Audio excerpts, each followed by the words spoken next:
제39장. 산염소가 새끼치는 때를 네가 아느냐? 암사슴이 새끼 낳는 것을 네가 본 적이 있느냐? 그것이 몇 달 만에 만삭이 되는지 아느냐? 그 낳을 때를 아느냐? 그것들은 몸을 구부리고 새끼를 낳으니 그 괴로움이 지나가고 그 새끼는 강하여져서 빈들에서 크다가 나간 후에는 다시 돌아오지 아니하느니라. 누가 들나귀를 놓아 자유롭게 하였느냐? 누가 빠른 나귀의 매인 것을 풀었느냐? 내가 들을 그것의 집으로 소금 땅을 그것이 사는 처소로 삼았느니라. 들나귀는 성읍에서 찌끄리는 소리를 비웃나니 나귀 치는 사람이 지르는 소리는 그것에게 들리지 아니하며 초장 언덕으로 두루다니며 여러 가지 푸른 풀을 찾느니라. 들소가 어찌 기꺼이 너를 위하여 일하겠으며 내 외양간에 머물겠느냐? 내가 능히 줄로 매어 들소가 이랑을 갈게 하겠느냐? 그것이 어찌 골짜기에서 너를 따라 쏘래를 끌겠느냐? 그것이 힘이 세다고 내가 그것을 의지하겠느냐? 내 수고를 그것에게 맡기겠느냐? 그것이 내 곡식을 줍으로 실어오며 내 타작마당의 곡식 모기를 그것에게 의탁하겠느냐? 타조는 즐거이 날개를 치나 학의 깃털과 날개가 깼느냐? 그것이 알을 땅에 버려두어 흙에서 도어지게 하고 발에 깨어질 것이나 들짐승에게 밟힐 것을 생각하지 아니하고 그 새끼에게 모질게 대함이 제 새끼가 아닌 것처럼 하며 그 고생한 것이 헛되게 될지라도 두려워하지 아니하나니 이는 하나님이 지혜를 베풀지 아니하셨고 총명을 주지 아니함이라. 그러나 그것이 몸을 떨쳐 뛰어갈 때에는 말과 그 위에 탄 자를 우습게 여기느니라. 말에 힘을 네가 주었느냐? 그 목에 흩날리는 갈기를 네가 입혔느냐? 네가 그것으로 메뚜기처럼 뛰게 하였느냐? 그 위험스러운 콧소리가 두려우니라.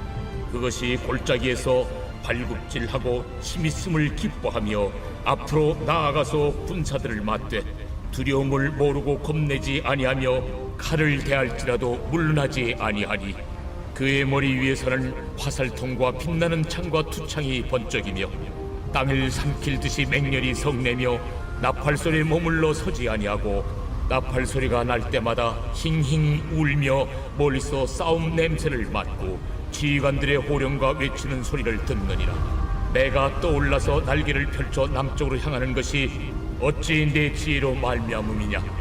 독수리가 공중에 떠서 높은 곳에 보금자리를 만드는 것이 어찌 내 명령을 따름이냐? 그것이 낭떠러지에 집을 지으며 뾰족한 바위 끝이나 험준한 데 살며 거기서 먹이를 살피나니 그 눈이 멀리 봄이며 그 새끼들도 피를 빠나니 지체가 있는 곳에는 독수리가 있느니라. 자, 욥기 강의 39장 말씀을 중심으로 모르면 못하면 아니면, 모르면 못하면 아니면, 이런 제목으로 함께 말씀을 묵상해 보겠습니다. 여러분, 성경 전체에서 욥기만큼 특별한 책이 없는데요, 우리가 엘리후 묵상하면서 한 사람이 그것도 믿음이 그렇게 크지 않고 사실 하나님이 뜻하시는 대로 말하지 않는 사람이 6장에 걸쳐서 그렇게 오랫동안 말한 경우는 한 번도 없다고 말씀드렸습니다. 그리고 욥처럼 그렇게 모든 걸 다 읽고 막 엄청난 고난을 겪은 사람도 사실 유일무이해요. 그리고 또 한 가지, 38장부터 42장까지 4장에 걸쳐서 하나님이 또 독백으로 얘기하시잖아요. 그런 경우도 성경에 없습니다. 그리고 오늘 본문은 또 특이한 게요, 오늘 본문의 별명이 동물원장이에요. 동물원장. 동물이 이렇게 많이 나오는 장이 없어요. 한 장에 동물 8가지가 나오거든요. 근데 그 동물을 통해서 하나님이 또 질문을 하세요. 욥기 38장부터 42장까지 하나님이 80가지의 질문을 하시는데요, 그 80가지의 질문 중에 중요한 질문, 오늘 본문에 8가지 동물을 통해서 6가지 질문을 하시는데 그 6가지 질문을 캐테고리로 나누면 3개로 나눌 수 있어요. 자, 오늘 본문을 보시면 산염소, 암사슴, 들나귀, 들소, 타조, 말, 매, 독수리, 이렇게 8 동물이 나옵니다. 근데 여러분, 하나님이 중요한 질문을 던지시는데요. 근데 그 질문을 하기 위해서 동물을 사용하십니다. 여러분, 우리가 동물을 통해서 배워야 할 게 있어요. 특별히 이 본문에 나와 있는 가장 중요한 주제 중에 하나를 미리 말씀을 드리면요, 동물은 인간보다 훨씬 더 지혜로운 부분이 있는데, 그게 뭐냐면 몰라도 되는 걸 알아요. 그러니까 몰라도 된다는 걸 인정하는 건 결국 창조주 하나님을 믿는 거예요. 창조주 하나님을 믿으면 몰라도 돼요. 근데 창조주 하나님을 믿지 않으면 다 알아야 돼요. 그래서 인간은 엿들어요. 여러분, 강아지가 엿듣는 거 보셨어요? 엿듣는 게 아니에요. 그냥 듣는 거죠. 들어도 사실 못 알아들어요.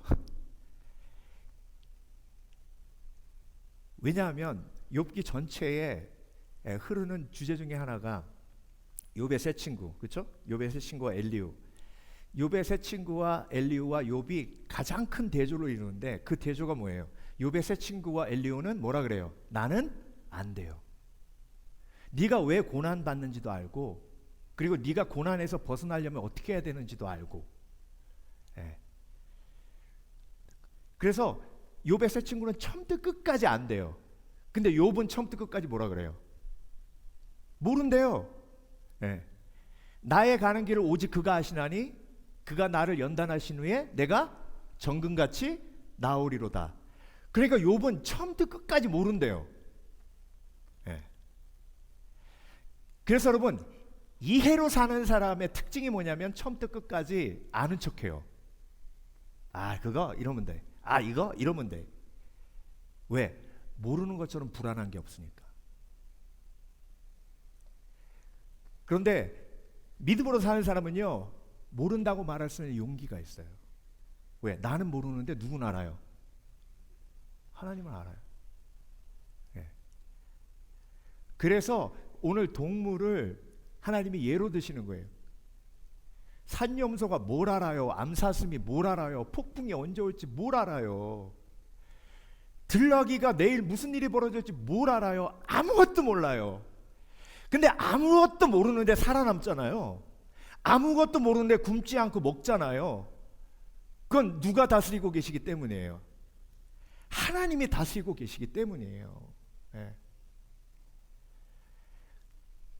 자, 그래서 여러분, 오늘 본문에 동물들 세 부류로 나누고 하나님이 그 동물들을 통해서 질문을 던지시는데요.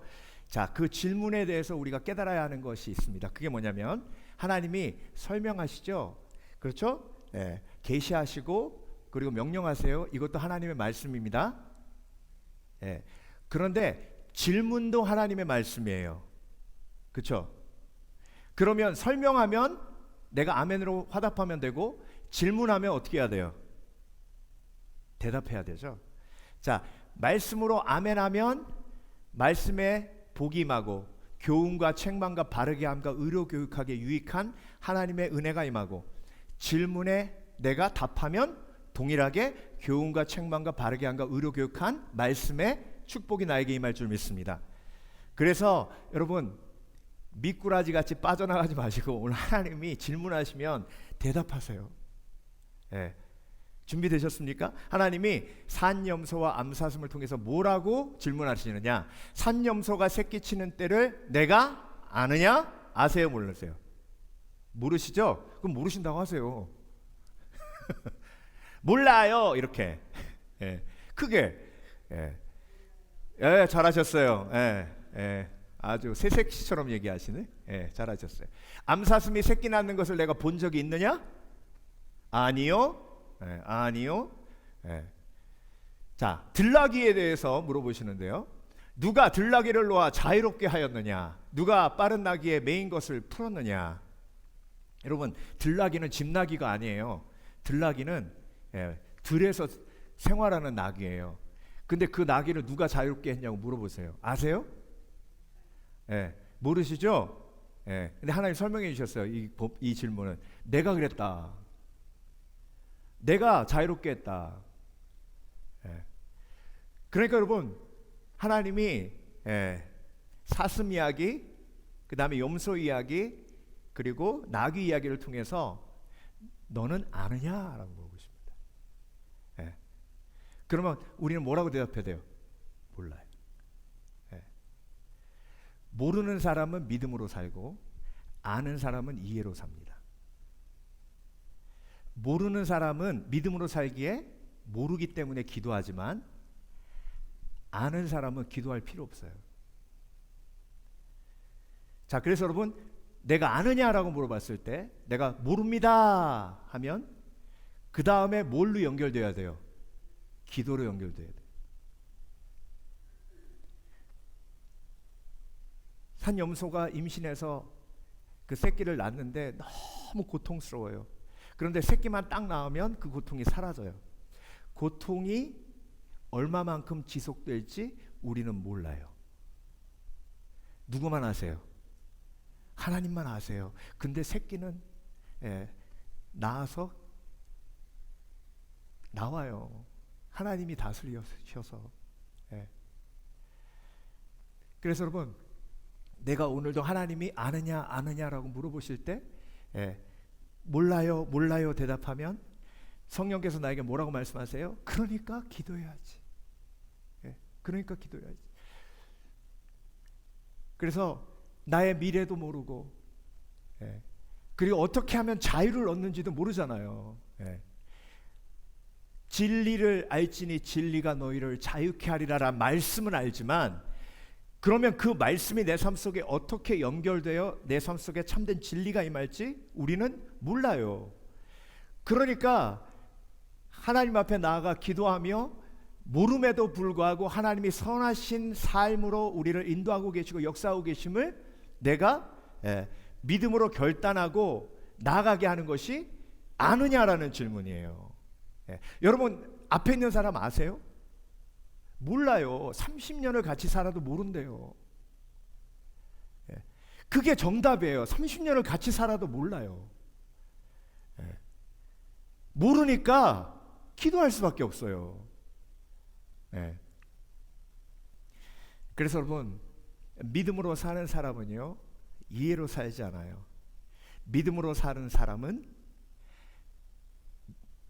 기도하며 하나님을 의지하고 삽니다. 그래서 첫 번째 대지가 뭐냐면 모르면, 그렇죠?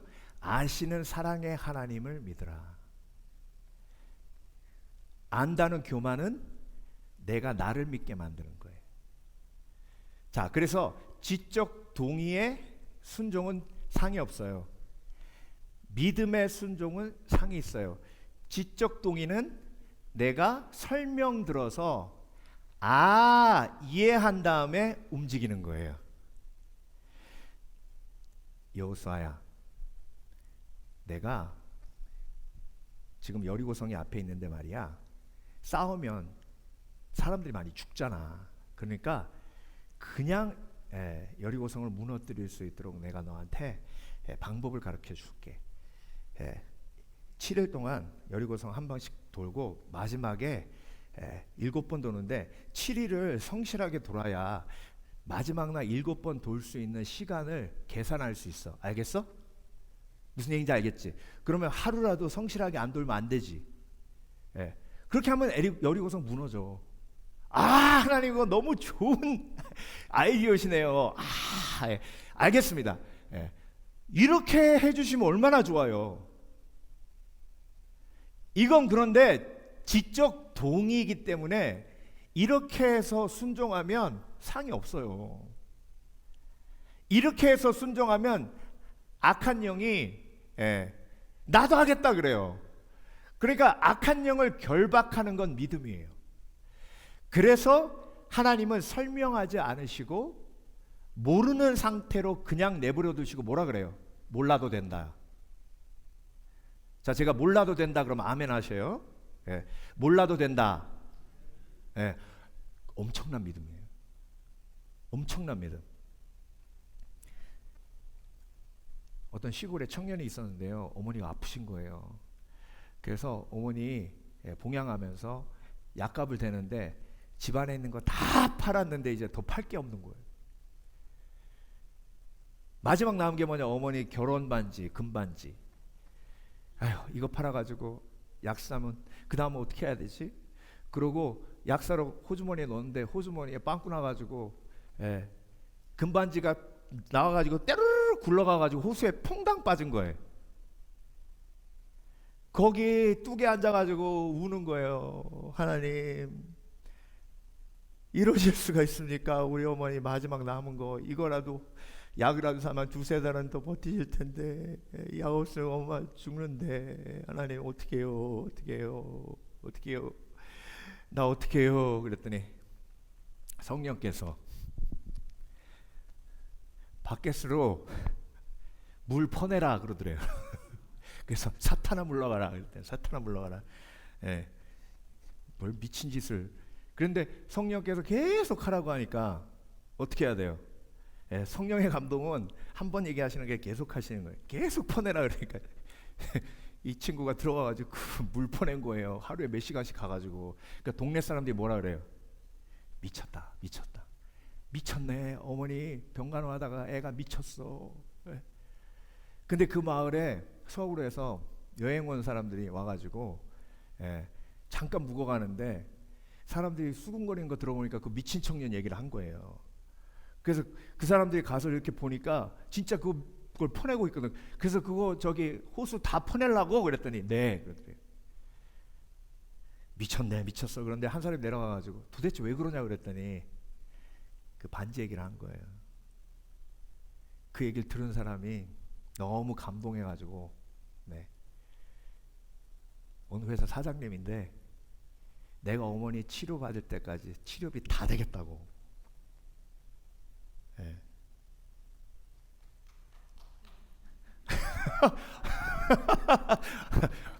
어머니가, 아이고, 어머니가 그 얘기 들으시더니 그냥 감동하셨네. 예. 여러분, 이걸 누가 지어낸 이야기인지 실제 이야기인지는 몰라요. 근데 중요한 건 뭐냐면 물 퍼내라고 하셔서 물 퍼내는 게 미친 짓이란 거예요. 여리고성 돌라고 얘기하시는 게 미친 짓이죠. 떨기나무에서 모세 만나서 하나님이 모세한테 제일 먼저 시키신 일이 미친 짓이에요. 무슨 미친 짓이에요? 사람 죽이고 도망 나와서 광야에서 40년 동안 잘 살았는데, 예, 자기가 살인자인 줄 아는 자기하고 왕궁에서 같이 자란 바로가 그 왕궁에 뻑 버티고 있는데 거기로 가라잖아요. 미친 짓이에요. 난지 30일 동안 잘 숨겼는데 갈대 상자에 역청치라고 그 아이를 놓고 나일강에 띄우래요. 미친 짓이죠. 그렇죠? 예. 근데 여러분, 프랜시스 첸 목사님이 Crazy Love라는 책을 썼어요. 우리말로 번역하면 뭐예요? 미친 사랑이죠. 그 책에서 하는 말이 뭐냐면, 이 천지를 지으신 전능하신 하나님이 인간이 되는 게 미친 짓이라는 거예요. 그래요, 안 그래요? 저희 강아지가 너무 멍청해가지고요, 숟가락 하나만 놓쳐도 막 해가지고 구석에 처박혀가지고 나오질 않아요. 그래서 너무 멍청해가지고, 야, 이거 아무것도 아니야, 숟가락 떨어뜨린 거야. 내가 막 안타까우니까 아내가 옆에 있다가, 그래서 아무리 얘기해도 걔 못 알아들어. 걔가 알아듣게 하려면 개가 돼야 돼. 그래서 제가 그랬어요. 내가 개가 될 만큼 이 강아지를 사랑하진 않아. 사실이에요. 미쳤어요, 내가 개 되게? 예? 난 개를 그렇게 사랑하지 않아요. 예. 제가 만약에 우리 강아지를 내가 무섭게 하지 않기 위해서 개가 되겠다 그러면 여러분이 뭐라 그러겠어요? 우리 목사 미쳤네. 미쳤어. 전능하신 이 우주 만물을 지으신 하나님이 우리를 구원하시기 위해서, 저와 여러분을 구원하시기 위해서 인간이 되셨어요. Crazy Love예요. 프랜시스 첸 목사님 뭐라고 말씀하시냐면, 우리가 Crazy Love를 받았기 때문에 어떻게 해야 되는 거예요? Crazy Love back 해야 되는 거예요. 그러려면 이성으로 사랑해서 돼요, 안 돼요? 안 돼요. 믿음으로만 가능한 거예요. 믿음으로.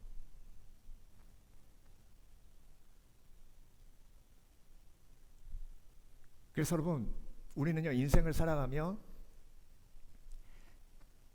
미친 짓한 간증이 있어야 돼요. 내가 예수를 사랑해서 미친 짓한 간증이 있어야 돼요.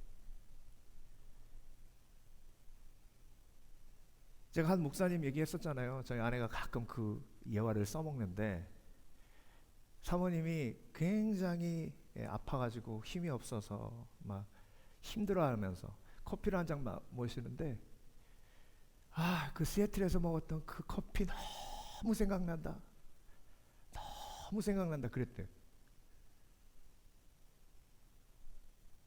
오후에 목사님이 없어졌어요. 밤늦게 들어왔대요. 시애틀까지 비행기 타고 날아가가지고 그 커피 사온 거예요.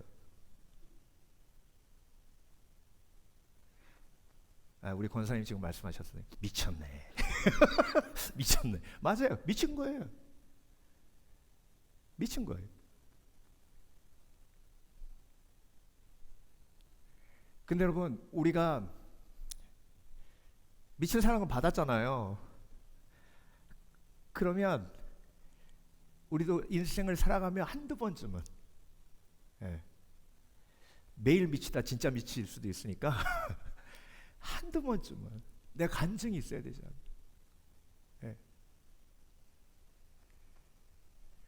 그래서 지적 동의의 순종은 알고 하는 것이고, 믿음의 순종은 모르고 하는 거예요. 그래서 모르느냐? 네. 몰라도 돼. 난 아니까. 따라와, 이거예요. 그래서 여호와는 나의 목자시니 내게 부족함이 없으리로다. 나를 푸른 초장에 누이시며 쉴 만한 물가로 인도하시는도다. 여호와는 나의 목자시니까 내가 몰라도 된다. 몰라도 되는 사람이 얼마나 걱정 근심에서 자유한지 아세요? 가장 걱정 근심이 많은 사람은 다 알아야 되는 사람이에요.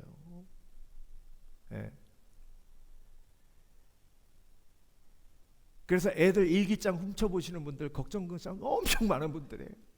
다 알아야 돼. 비밀을 인정하지 않아. 막 학교의 스파이까지도.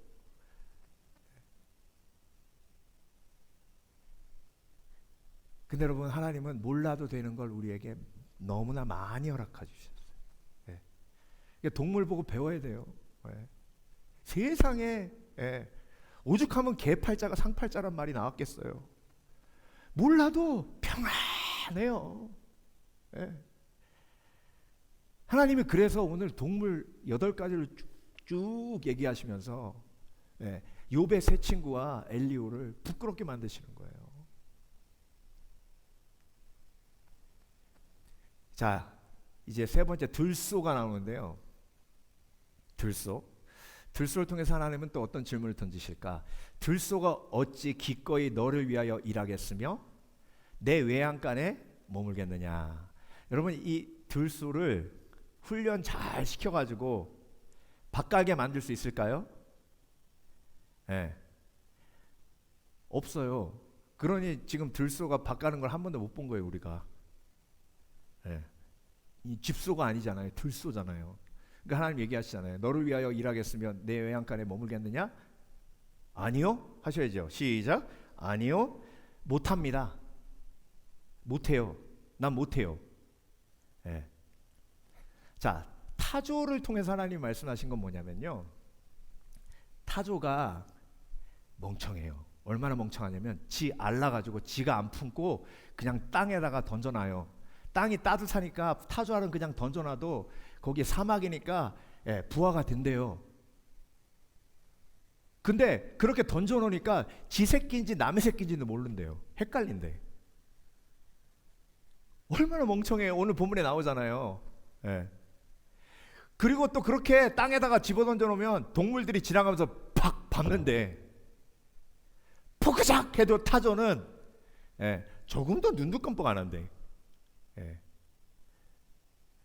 그래서 가장 멍청한 새 중에 하나가 타조인데, 그걸 하나님이 뭐라고 얘기하시냐면, 이는 하나님이 지혜를 베풀지 아니하셨고 총명을 주시지 아니함이래요. 걔가 못하는 건 내가 못함을 주었기 때문에라는 거예요. 그런데 못함을 주면서 또 할 수 있음을 주셨대요. 그러나 그것이 몸을 떨쳐 뛰어갈 때에는 말과 그 위에 탄 자를 우습게 여기느니라. 여러분, 말은 아무리 빨리 뛰어도 시속 44마일이 최고 속도래요. 그런데 타조는 빨리 뛰면 48마일까지 뛴대요. 말보다 더 빨라요. 그러니까 이렇게 멍청한데 이렇게 잘 뛰어. 그 원인이 뭐예요? 하나님이 할 수 있는 것도 주시고 할 수 없는 것도 주셨다는 거예요. 동물들은 그걸 너무나도 명확하게 알고 생활하는데, 인간은 내가 할 수 있는 것이 있으면 할 수 없는 것을 인정해야 되는데, 할 수 없는 것을 인정하면 자존심 상해하고, 할 수 없는 것을 인정하면 내가 저 사람보다 못한 것 같고, 할 수 없는 걸 인정하면 두려움과 걱정, 근심에 빠지니까 마치 다 할 수 있는 것처럼 행동한다는 거예요.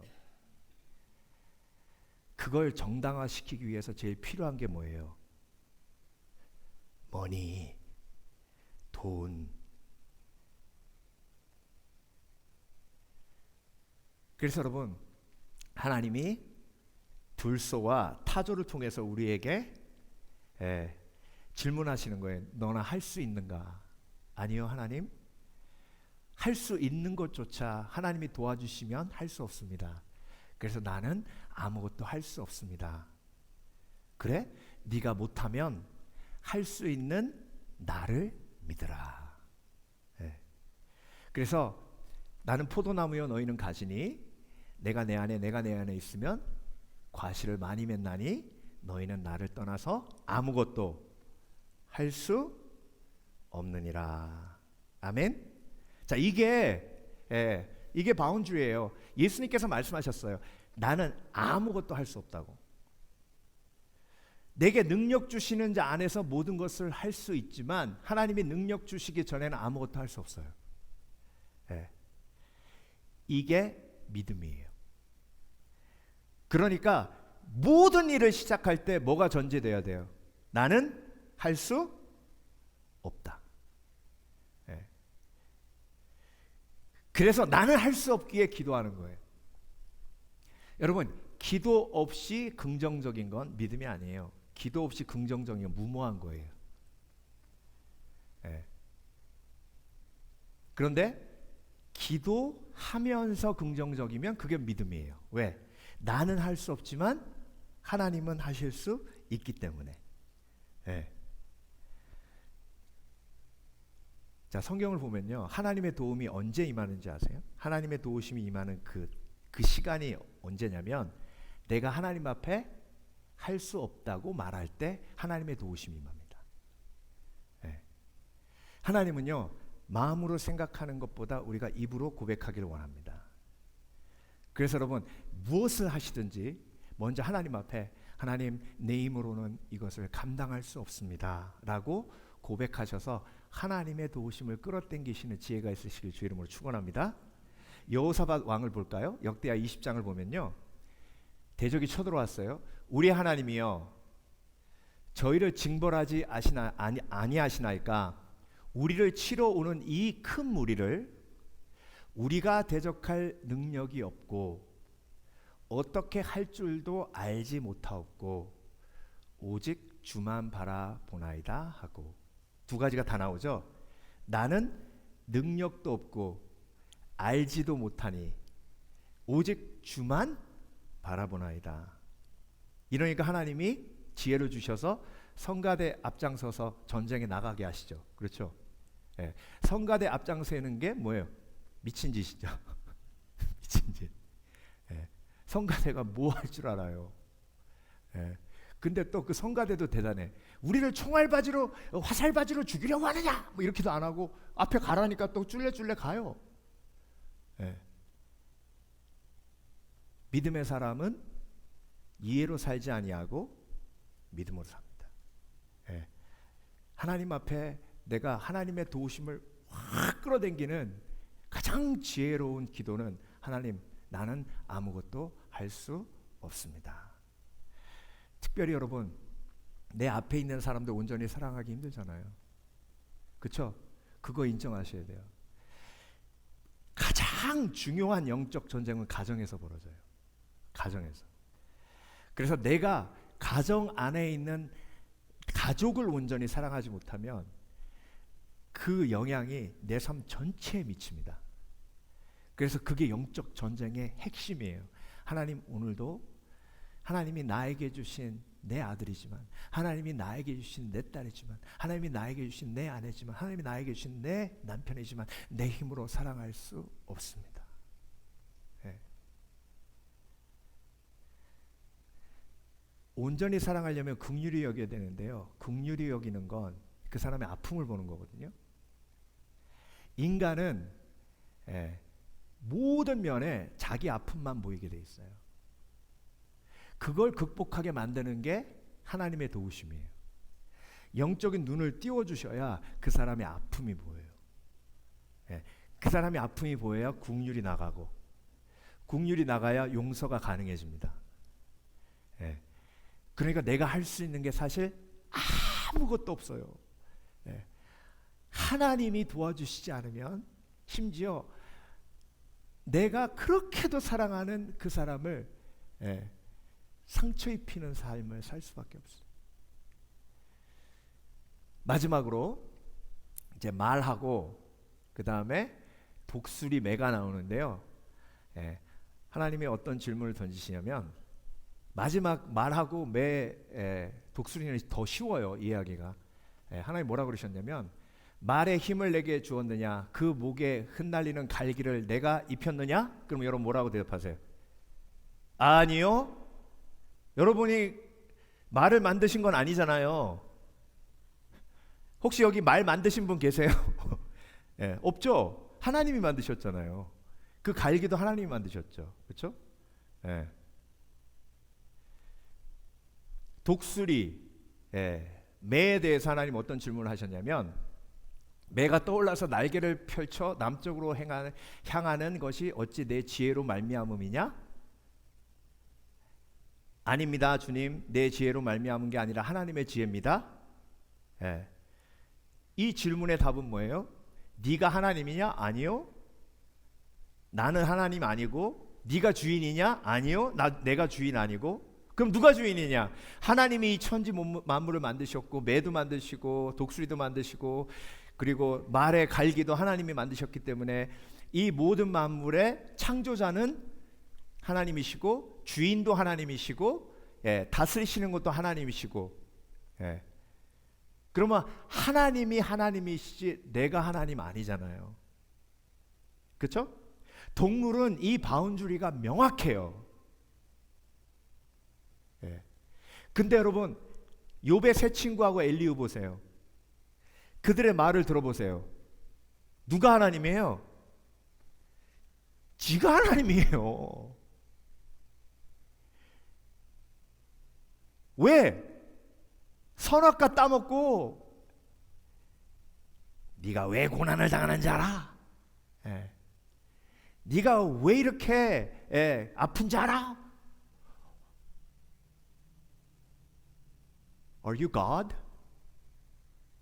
심플해요, 질문이. 네가 하나님이야?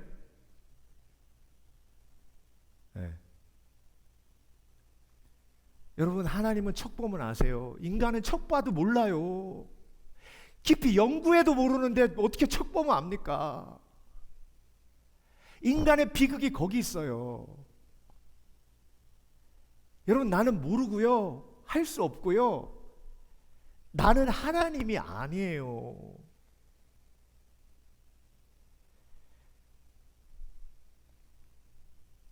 시편 73편 16절에서 17절을 보겠습니다. 다윗의 고백, 아삽의 고백인데요. 내가 이 얽힌 문제를 풀어보려고 깊이 생각해 보았으나 그것은 내가 풀기에는 너무나 어려운 문제였습니다. 이게 정답이에요. 나는 하나님이 아니에요. 아무리 생각하고 연구해도 답이 안 나와요. 그런데 마침내 하나님의 성소에 들어가서야 악한 자들의 종말이 어떻게 되리라는 것을 깨닫게 되었습니다. 이게 공부로 해결됐어요? 이해로 해결됐어요? 믿음으로 해결됐어요? 믿음으로 해결됐죠. 그래서 저와 여러분은 믿음으로 사는 사람이에요. 이해로 사는 사람 아니에요. 예. 그러니까 하나님께 우리가 설명을 요구하는 것이 아니라 하나님께 우리는 뭘 요구하는 거예요? 예. 믿음을 요구하는 거예요. 성령에. 그래서 내가 하나님이 아니면 하나님이신 하나님을 믿으라. 예. 내가 하나님이면 나를 믿으면 되죠. 그렇죠? 예. 한국에 재림 예수가 50명이 넘어요. 다 똑같이 하는 말이 뭐냐면 내가 재림 예수니까 나를 믿으라. 예. 그러면 우리가 누구한테 나 못 믿어? 날 믿어? 그럼 뭐예요? 내가 복음이에요. 내가 복음. 내가 바로 그냥 선악과 따먹고 하나님 자리에 앉은 거예요. 네. 집사님도 하나님이 아니고 나도 하나님이 아니고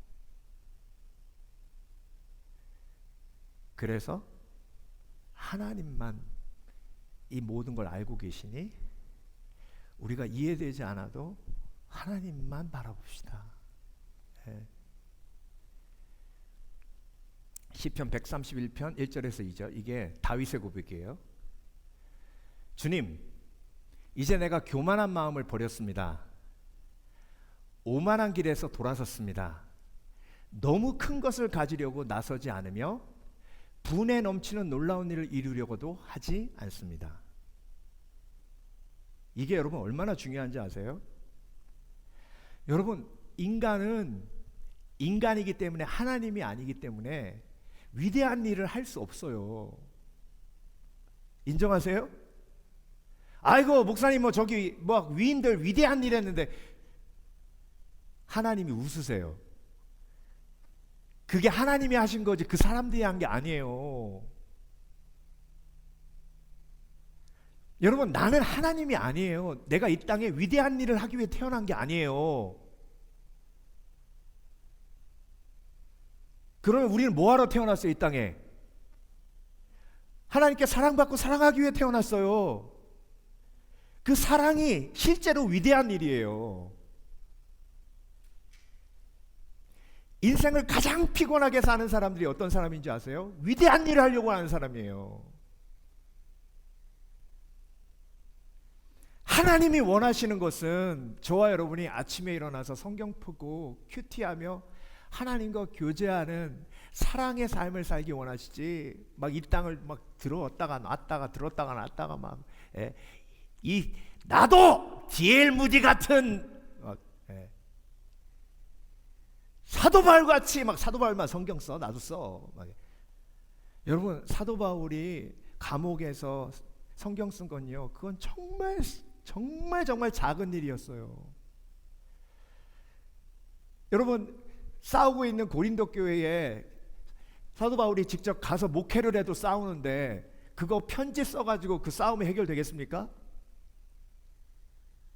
그런데 기도하니까 하나님이 편지 쓰라고 하신 거예요. 아이고 그 쓰면서도 사도 바울이 그 강팍한 인간들 내가 가서 꾸짖고 말을 해도 안 듣는데 이거 편지 쓴다고 들을까? 예? 근데 하나님이 하라고 하시니까 정말 쓸데없는 짓 같이 그냥 삽질하는 것처럼 느껴졌을 거예요. 아니나 다를까 첫 번째 편지 보냈는데 전혀 반응도 없어요. 그러니까 두 번째 편지 쓴 거예요.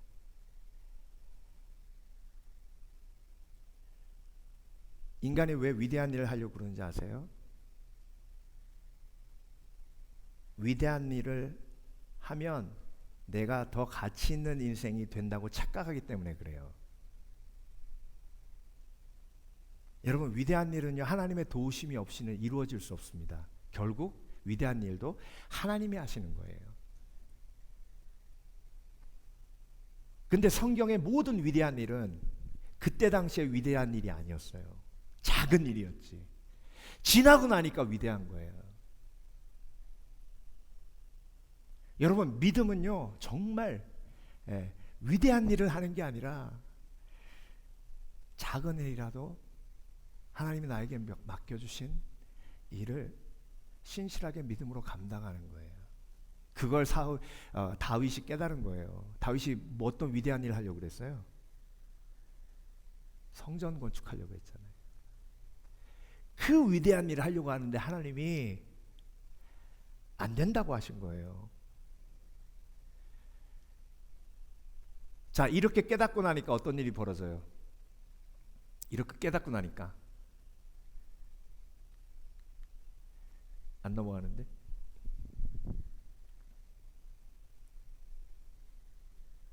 저는 이게 잘 작동하다가 작동하지 않을 일이 벌어질지 꿈에도 몰랐어요.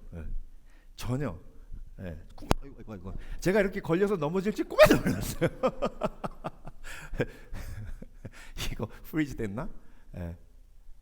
안 넘어가요. 그러니까 이게 인생이에요, 여러분. 잘 작동하다가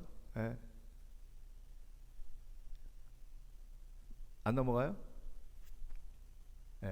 자, 오히려 내 마음은 고요하고 평온합니다. 젖된 아이가 어머니 품에 안겨 있듯이 내 영혼도 젖된 아이와 같습니다. 이 평안이 어디로부터 왔어요? 분에 넘치는 놀라운 일을 이루려고도 하지 않습니다. 이거 내려놓으니까 어떤 일이 벌어졌어요? 평안이 몰려오잖아요. 그러니까 여러분, 위대한 일은요 다 하나님이 하시는 거예요. 왜? 나는 하나님이 아니니까. 근데 여러분, 연예인 뒤에 막 느님 붙여가지고 뭐 유느님이든지 연느님이라든지 이게 정말 그 사람들을 힘들게 만드는 게 아니라 저와 여러분을 힘들게 만든 거예요. 그런 칭호를 받는 사람이 있는가 하면 나는 뭐냐 이거죠. 여러분, 인간의 위대함은요, 하나님의 전능하심 앞에 아무것도 아니에요. 우리가 원하는 것은 그 전능하신 하나님 앞에 내가 하나님이 아님임을 고백하고 겸손하게 낮아져 그분의 도구가 되는 삶이 되는 거예요. 그것이 우리의 삶의 의미고 목적입니다.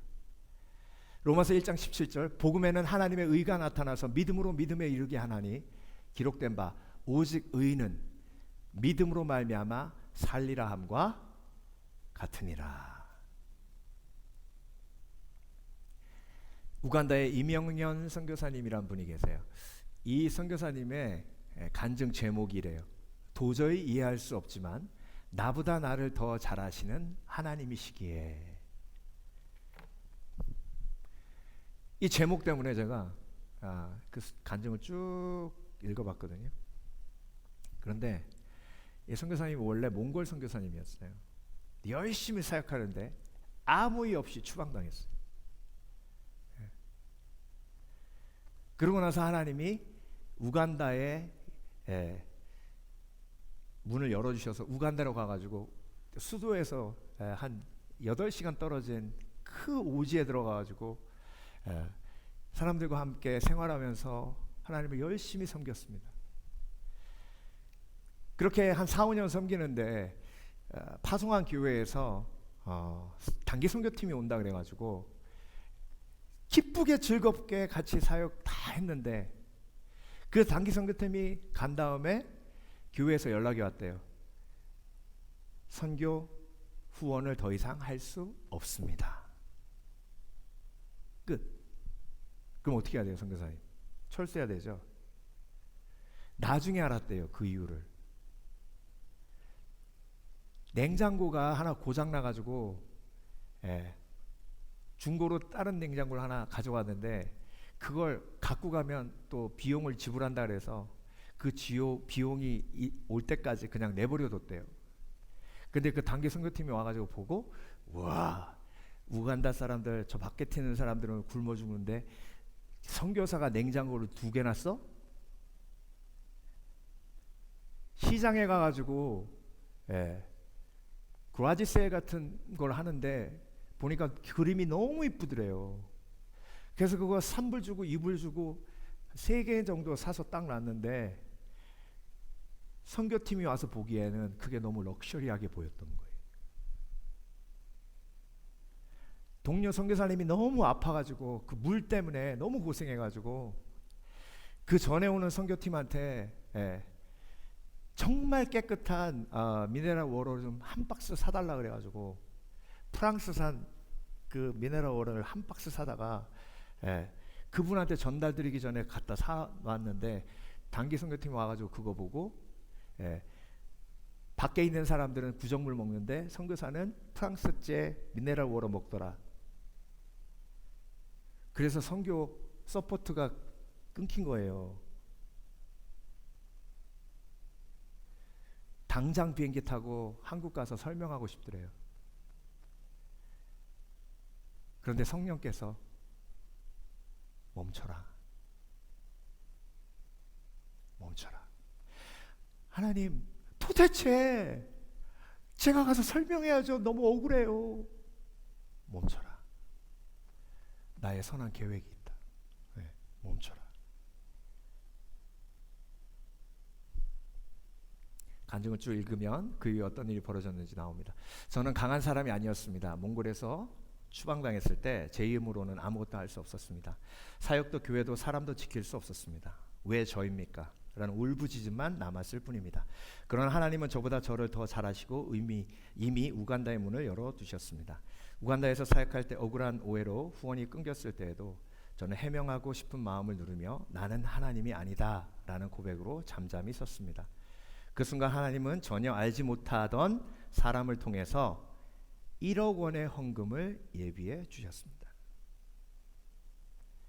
제가 모르는 사이 하나님은 이미 일하고 계셨습니다. 비포장길에서 차가 3번 구르며 생명이 끊어지는 줄 알았을 때도 저는 아무 힘이 없었습니다. 그런데 놀랍게도 현지 주민들이 약탈하지 않고 달려와 저를 구했습니다. 제가 뿌린 사랑의 씨앗이 위기의 순간 거둠이 된 것입니다. 저는 할 수 없습니다. 모릅니다. 저는 하나님이 아닙니다. 그러나 바로 그 자리에서 하나님이 일하셨습니다. 그래서 믿습니다. 내 계획이 막힐 때 하나님의 길이 열리고 내가 설명을 멈출 때 하나님이 설명하시며 내가 붙들 힘이 없을 때 하나님이 붙드십니다. 저의 약함이 하나님의 일하심으로 초대했습니다. 그래서 오늘도 믿음으로 나아갑니다.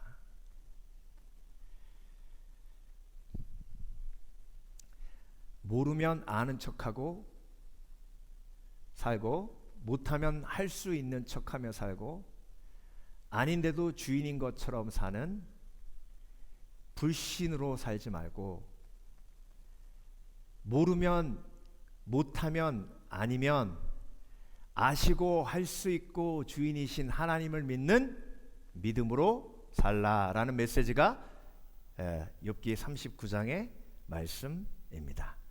아무쪼록 저와 여러분 오늘도 이 진리를 붙들고 의인은 오직 믿음으로 산다 하셨기에 그렇게 하나님 앞에 영광 돌리시는 복된 그리스도인 되시길 주의 이름으로 축원합니다. 축원합니다. 기도하겠습니다.